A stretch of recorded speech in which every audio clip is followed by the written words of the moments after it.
If you have a high IQ and you're conscientious, which is another trait, then you're more likely to be financially successful, say, by the time you're in middle age. And so that looks like two temperamental traits whose presence enables you to beat randomness over time. So those traits work very well in this society at this time, but you can also argue that that's also a matter of chance, because there wouldn't be unconscientious people if at some point in the past unconscientiousness hadn't aided their survival. So what constitutes beating a system depends on the parameters that you put around the system. And you can think the same thing about, well, look at how successful he is. Okay, you mean financially. All right, so then, well, how's his health? How's his marriage? How are his relationships with his children?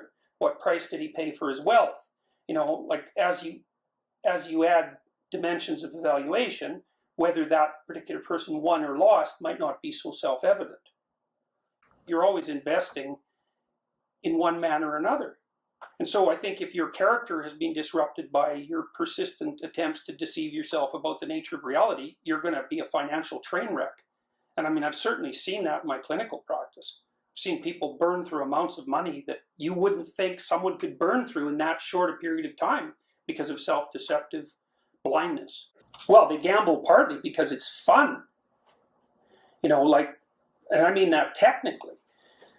Most of the neurochemicals that your brain produces that are associated with the kind of pleasure that people really like, which is like, for example, the kind of pleasure that drugs like cocaine produce, are produced by risky behavior that has the potential for high return. We like that sort of thing. And people are wired so that they're more responsive to the probability of something good happening than even to the good thing. So, for example, we know that if people win the lottery, a year later, they're about the same as they were. No better, no worse. So, actually winning all that money has a limited long-term impact on their happiness. That's probably more determined by their trait temperament. But the lead up to the good event, that's the exciting part. It might happen. That's excitement. And that's produced by, like gambling will produce that, especially for some people, because some people are really susceptible to that kind of reward.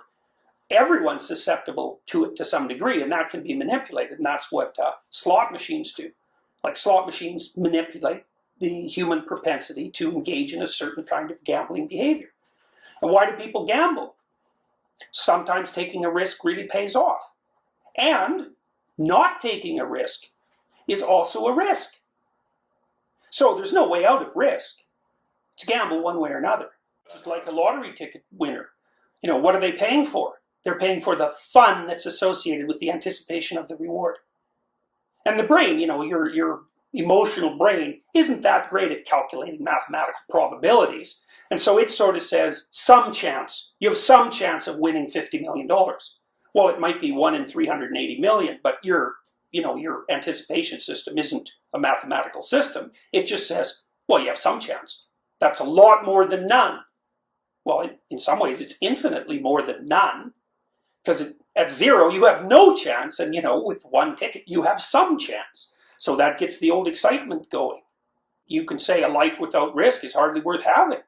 It might be secure, although it isn't, because, as I said, not taking a risk also constitutes a risk.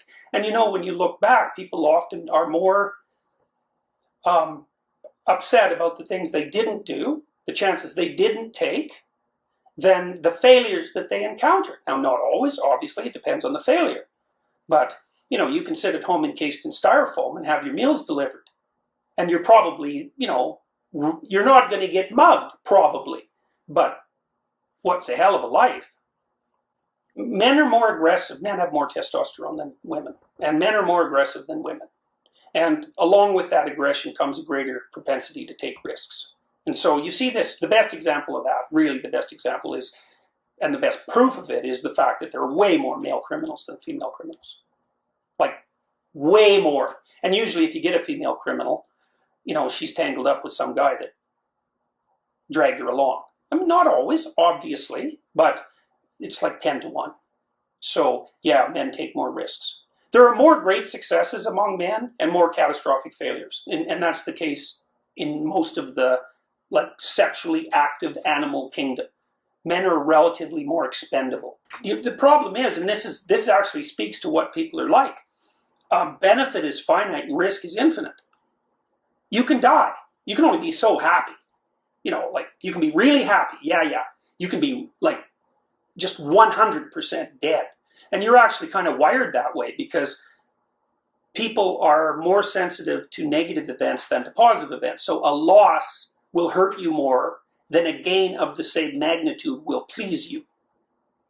So the reason I'm saying that is because it shows you that we're actually set up for a risky world. Our nervous systems are tuned to be more sensitive to negative information because the world's so damn risky. Now, we'd be completely hiding like a nocturnal animal, except that, we figured out ways to make risk valuable. So we're ambivalent creatures. We're thrilled by opportunity and terrified by it at the same time, which is exactly how it should be. Risk is everywhere. That's the first truth of Buddhism, right?